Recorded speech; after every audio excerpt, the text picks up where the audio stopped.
किसान।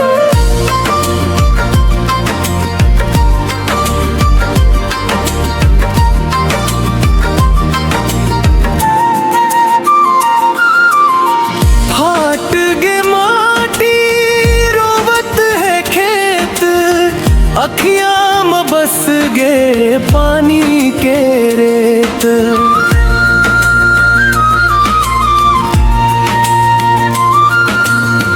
बैला संग जोते बिहान ले साँझ, मेहनत के भरोसा भगवान के राज।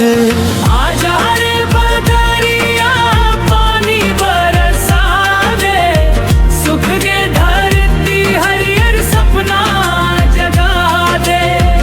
आस लगा के अब तो है किसान, पानी के अगोर करत है किसान।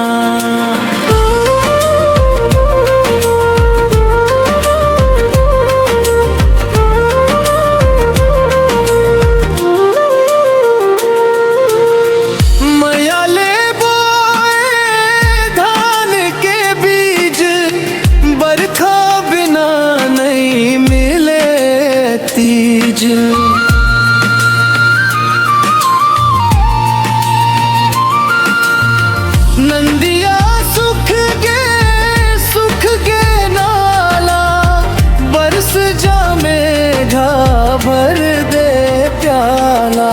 आजा रे बदरिया पानी बरसा दे, सुख के धरती हरियर सपना जगा दे। आस लगा के बैर के रहे किसान, पानी के अगोर करते हैं किसान।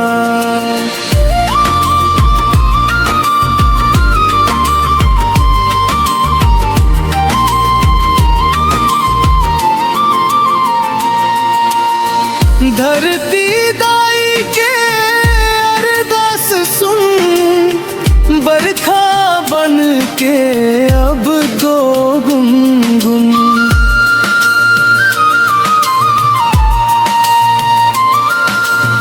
लहल हो गया धान के बाली, हंस पड़ी फिर गाँव के गाली।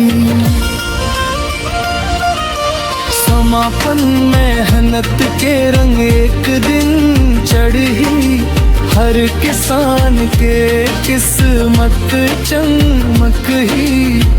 धरती का ही खुशहाली के गान, पानी पाकर मुस्काई किसान।